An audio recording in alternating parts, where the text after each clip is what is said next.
Tonight, we travel to the farthest edges of the ancient imagination, beyond the places the Greeks knew, beyond the familiar waters of the Mediterranean, beyond the winds that brought storms, winter and distance. There in the far north, somewhere beyond the reach of ordinary maps, ancient poets and storytellers spoke of a land called Hyperborea. It was said to lie beyond Boreas, the north wind, beyond cold, beyond hardship, beyond the troubled rhythm of ordinary human life. In that distant place, according to old stories, the sun shone more gently, the land was fertile, the people were peaceful, music was common, suffering was rare, and time itself seemed to move differently. Whether Hyperborea was ever meant to be a real place is another question entirely. Perhaps it was geography, perhaps it was poetry, perhaps it was a dream the ancient world kept returning to whenever it imagined a life freer, calmer and brighter than its own. Tonight, we will not hurry towards certainty. We will not force the myth into a simple answer. Instead, we will move slowly, following the story where it leads. We will look at what the ancient Greeks said about Hyperborea. We will consider why a paradise in the far north held such power over the imagination. And we will trace how this old and distant name survived the centuries, changing shape each time a new age discovered it again. So let the world grow quiet around you. Let the mind settle, and let us begin, as these journeys often begin, with the wind. Chapter 1: Beyond the North Wind. To understand Hyperborea, we begin with a word. The name itself means, in the simplest sense, beyond Boreas, beyond the north wind. In Greek thought, Boreas was not only a direction, he was a force, a being, the personification of the cold northern wind, powerful and severe, associated with winter, distance, and the roughness of lands beyond the familiar south. To live beyond Boreas, then, was not merely to live far north. It was to live beyond the reach of a force that defined the limits of the known world, beyond the harsh breath of winter, beyond the ordinary edge of experience. This is one reason Hyperborea is so memorable. Even before we reach the stories themselves, the name already carries a kind of soft impossibility. It suggests a place beyond difficulty, beyond the storm, beyond what most people can endure. For the ancient Greeks, the world was not arranged only by political boundaries or measured distances. It was also shaped by their imagination, symbolism, and poetic contrast. The known world had edges, and beyond those edges lived all kinds of extraordinary peoples and landscapes. At the far south, one might imagine blazing heat. At the far east, strange dawns and golden lands. And at the far north, beyond the bitter winds, there could be a region touched by another order of life entirely. Hyperborea belonged to this realm of distant perfection, not perfect in the modern sense of technical precision or flawless design, but perfect in the way old myths often imagine perfection. Peaceful, abundant, harmonious, untouched by the exhausting conditions of ordinary existence. What is striking is that Hyperborea was not usually described as a terrifying unknown. It was not a land of monsters. It was not a wasteland. It was not a place of punishment. Instead, it was often pictured as bright, fortunate, and blessed, a distant northern paradise. This alone makes it unusual. In many traditions, remoteness is associated with danger, but Hyperborea turned remoteness into a kind of purity. Distance became holiness. Separation became peace. There is something deeply human in this. When life becomes difficult, the mind often imagines that somewhere far away, life must be arranged more gently, that somewhere beyond the struggle there is a place where things are simpler, clearer, and more whole. Perhaps this is why myths like Hyperborea endure. They give shape to a longing that is older than history, the longing for a place untouched by the noise of the present world. And so Hyperborea entered the Greek imagination not merely as a location, but as a possibility, a horizon of hope, a place where harmony had somehow survived. The further we travel into the ancient sources, the more we see that Hyperborea was less a fixed point on a map than a radiant idea at the edge of thought. Still, the Greeks did speak of it. Poets named it. Writers referred to it. And over time, details gathered around the legend like snow gathering along a ridge. To find those details, we move next into the old literary world, where myth and memory often live side by side. Chapter 2: The Greek Imagination. The earliest mentions of Hyperborea come to us through fragments, references, and the broad atmosphere of Greek mythic thought. This is not one of those stories that arrives as a single neat account. There is no one definitive ancient book that tells the entire tale from beginning to end. Instead, Hyperborea appears in glimpses, scattered across the tradition. That scattered quality is important. It gives the myth a drifting, dreamlike feeling, as though different voices across time kept pointing northward, each offering a partial vision of a place no one could fully hold in view. Among the recurring themes is the idea that the Hyperboreans lived in special closeness to the divine. They were often associated with Apollo, one of the most luminous and complex gods of the Greek world. Apollo was a god of light, order, music, healing, prophecy, and measure. He represented beauty disciplined by form, brightness shaped by intelligence, and in some traditions, Hyperborea was linked to him so strongly that it seemed to function almost as one of his distant sacred regions. Some ancient stories suggested that Apollo spent part of his cycle there, that he moved in some symbolic or divine sense between the Greek world and that far northern realm. This association matters because it tells us what kind of place Hyperborea was meant to be.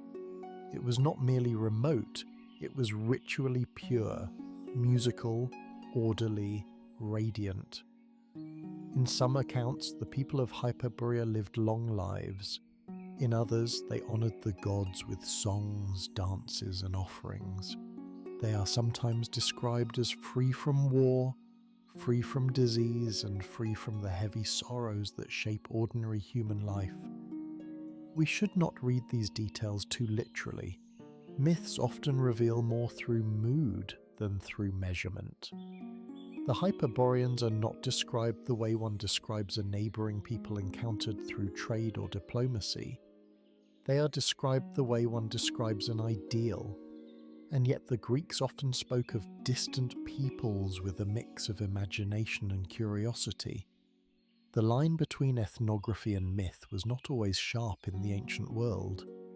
If a place lay far enough away, it could gather wonder around itself. To the Greeks, the far north was both real and unreal.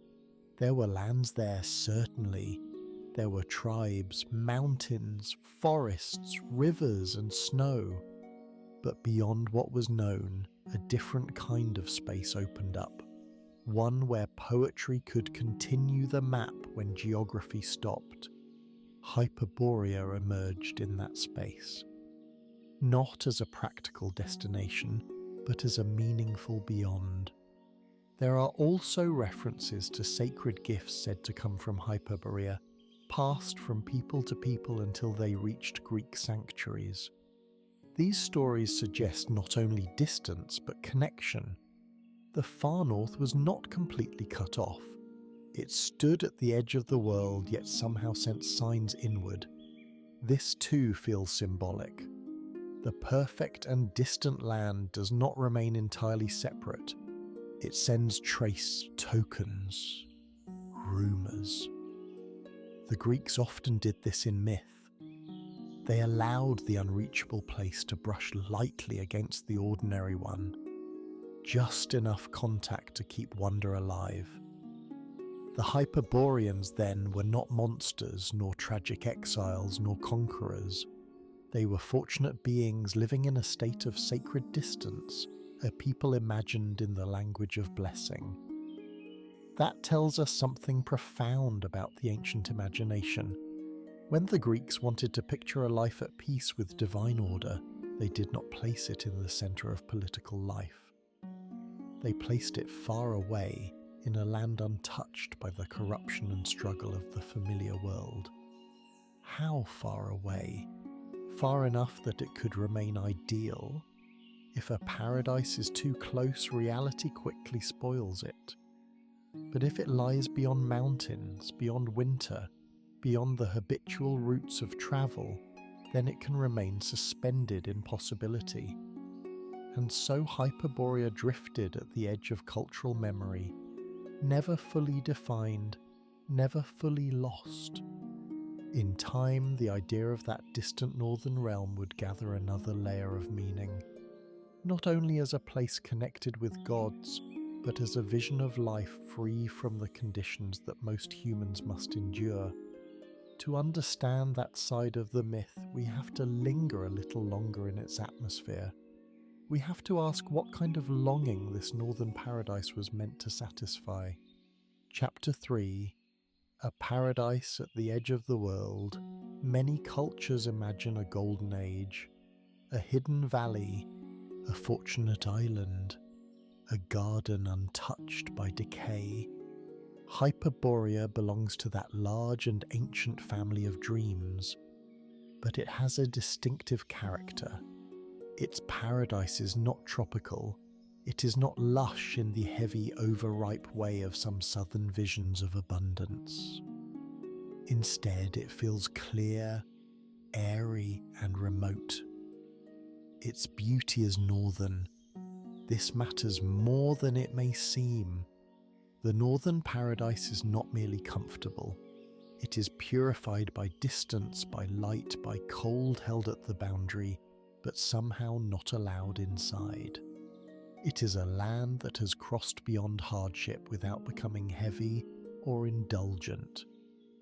In such a place, the imagination could set aside the constant burdens of ordinary life. War, famine, exhaustion, aging, rivalry, anxiety, political unrest. Long labour under an uncertain sky. All of these could be left behind. What remained was a quieter pattern of living, ritual, music, light, seasonal harmony, peace with the divine. This is one of the reasons the myth feels so soothing, even now. Hyperborea is not exciting in the usual sense. It does not promise conquest or treasure. It promises release. Release from pressure, release from conflict, release from the crowded center of the world. It is easy to imagine why such a story would appeal to ancient listeners. Life in the ancient world could be uncertain, physically demanding, politically unstable, and often harsh. A land where life was arranged more gently would not only fascinate, it would console, and perhaps that is the hidden emotional center of Hyperborea. Not certainty, but consolation. The myth does not argue, it reassures. It suggests that beyond all the noise and hardship, another mode of existence is imaginable. A life in tune with cosmic order rather than locked in constant struggle. We should be careful here. Hyperborea was still a myth. It was not an ancient social program or a literal blueprint for political perfection.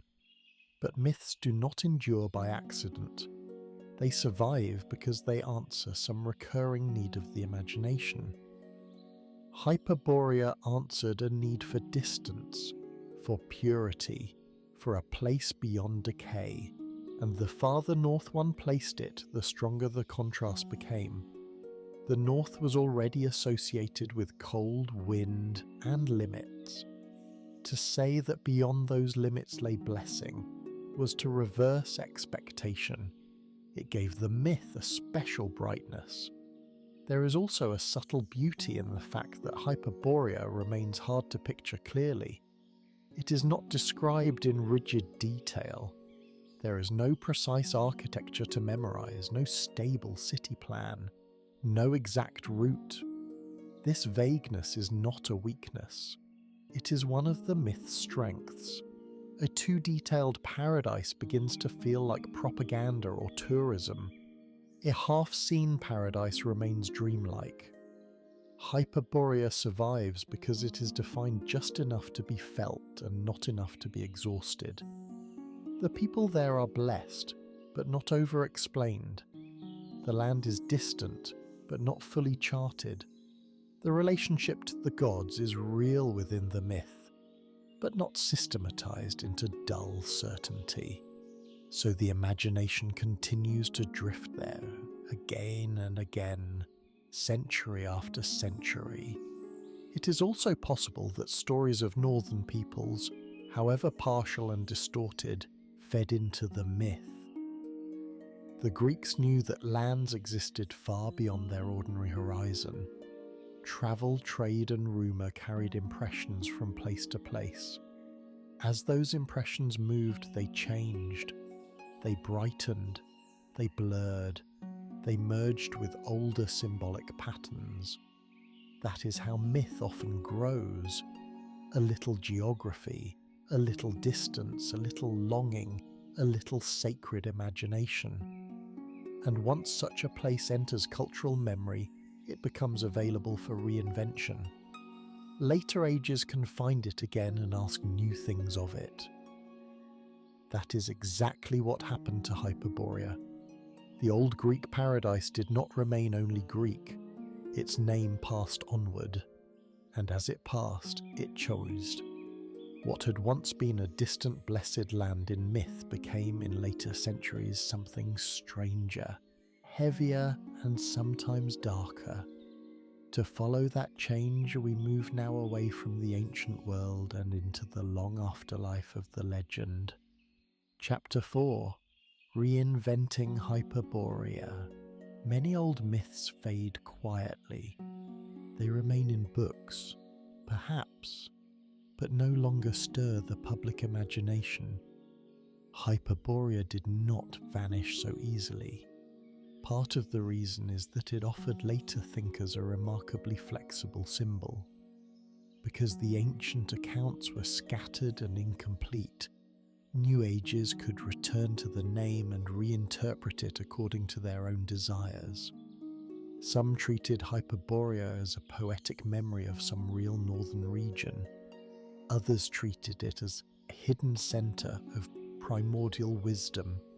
Still others turned it into a lost civilization, a sacred homeland, or a key to exploring the forgotten origins of human culture. This is where the story becomes more complicated and a little more restless.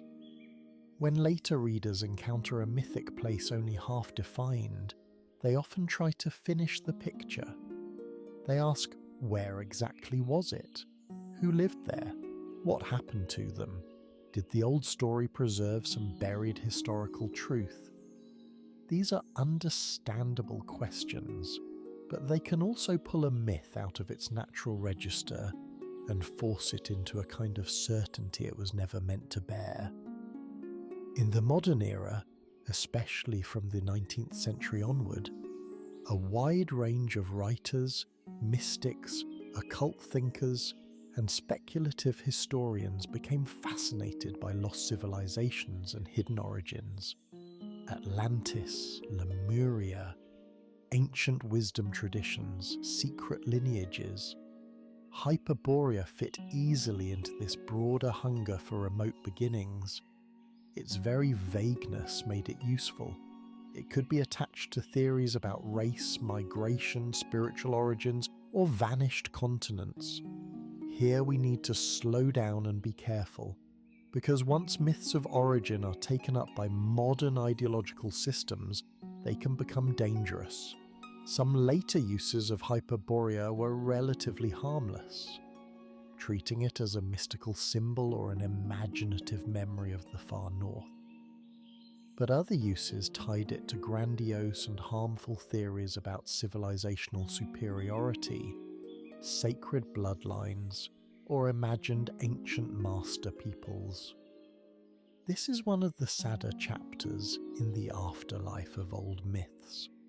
A story that once offered peace and sacred distance can be pulled into projects of domination, hierarchy, and fantasy identity. That does not erase the beauty of the original myth, but it does remind us that myths are powerful, and power is rarely left unused for long. By the time Hyperborea reached modern esoteric thought, it had become many things at once: a lost homeland, a spiritual symbol, a frozen Atlantis of the north, a prehistoric civilization, a birthplace of wisdom, a projection screen for longing and ideology. The farther it moved from its Greek context, the more unstable it became. And yet even these later distortions tell us something important. They show how irresistible the idea remained. A place beyond the known world, a place where something original survived, a place before decline, before corruption, before history became heavy. This is a seductive dream, perhaps too seductive.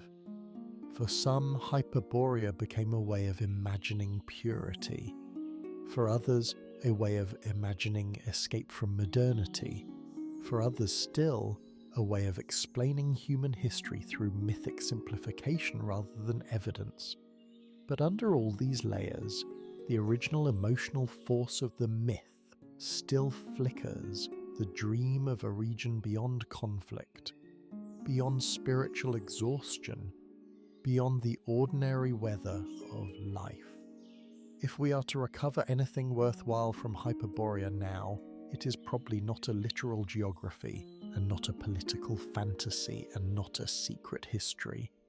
It is something quieter, a recognition that human beings have long imagined that peace must live somewhere beyond the storm. Sometimes that somewhere is a garden, sometimes an island, sometimes a mountain kingdom hidden by clouds, and sometimes in the old Greek imagination, it is a radiant country beyond the north wind. As the centuries passed, Hyperborea changed faces, but it never fully lost that deep structure of longing. And so the question becomes not only what Hyperborea was, but why we keep returning to such places at all. Chapter 5. Why the myth remains. There are myths that entertain. There are myths that warn, and there are myths that linger like weather in the mind. Hyperborea is one of those. It lingers because it combines several powerful human desires into one image. Distance, purity, light, peace, origin, a place far away, a life less burdened, a world not yet exhausted by conflict. Even in modern times, surrounded by satellites, maps, data, and constant information, the old attraction remains. We still imagine hidden valleys, secret islands, forgotten kingdoms, and lost northern realms. We still feel that somewhere beyond the crowded surface of life, another order might be waiting. Perhaps that is because the myth does not really describe a destination. Perhaps it describes an orientation of the soul, a turning away from noise, a movement towards stillness, a belief that clarity exists somewhere beyond the reach of the storm. This may be why Hyperborea adapts so easily to different ages. The names change, the theories change as the imagery changes, but the longing underneath remains remarkably constant. The ancient Greeks gave that longing a northern form. They imagined a blessed people living beyond hardship, close to divine order, and untouched by ordinary suffering. Later ages, unable to leave the image alone, tried to pin it down, possess it, reinterpret it, and make it answer modern questions. But myths rarely thrive when possessed too tightly. They breathe best at a little distance. Hyperborea may never have been meant to be found. It may have been meant to be remembered. Remembered as an image of possibility, as a counterweight to despair, as a way of saying that the world of struggle is not the only world the imagination can conceive. There is also a lesson in the myth's location, not beyond the south, in lush abundance, not at the centre of empire, but beyond the north wind, beyond cold severity, beyond the place where most would turn back. It is as though the story is telling us that peace is not found where comfort is easy or obvious. It lies beyond endurance, beyond noise, beyond the familiar boundaries of mind and habit. Of course, myths do not speak in exact instructions, they speak in images. And images do their work slowly. The image of Hyperborea has worked slowly indeed. It crossed centuries. It survived changes in religion, geography, empire, scholarship, and ideology. It was misused, it was romanticized, it was obscured, and still it remained. Not because anyone could prove it, not because anyone could map it with confidence, but because it continued to answer a quiet need in the imagination. The need to believe that beyond the bitter wind there is calm. That may be enough. In the end, whether Hyperborea was a misunderstood echo of distant lands, a poetic paradise, a sacred symbol, or some combination of all three, its deepest truth may not depend on physical discovery. Its truth may lie in what it reveals about those who dreamed of it. They dreamed of harmony. They dreamed of release. They dreamed of a world in tune with something greater than struggle. And in dreaming such a place, they left behind not a map, but a direction. Not north exactly, but beyond. Beyond the pressure of the immediate world, beyond the familiar noise of conflict and fear, beyond the weather of ordinary sorrow. That is where Hyperborea has always lived. At the far edge of thought, at the border where geography softens into longing. And perhaps that is why it remains so beautiful, because it can never be fully reduced, because it refuses to become merely factual or merely decorative, because it continues to hover between place and prayer. Tonight, as the mind grows quieter, that may be the best way to leave it. Not solved, not conquered, not exposed, only approached, gently, as one approaches a distant light across snow, a name carried over centuries, a northern radiance, a country beyond the wind. And now, as our journey draws to a close, let the image soften, let the questions grow lighter, let the old land drift back into its proper distance. Far to the north, beyond the known roads of the ancient world, beyond storm and winter, beyond the reach of hurried minds, the poets once imagined a place of peace. Whether it existed in the world or only in the deepest chambers of longing, it offered the same gift. The sense that somewhere beyond hardship, harmony could still be conceived. So if the name Hyperborea remains with you, let it remain not as a puzzle to be solved too quickly, but as a quiet reminder that the human imagination has always looked past the edge of the map, that it has always searched for a more luminous order, and that even now, in the calm between waking and sleep, the old northern paradise still glimmers faintly beyond the wind. Rest now. Let the story dissolve into distance, let the wind pass softly overhead, and let the far northern light grow dim and gentle until it becomes only silence.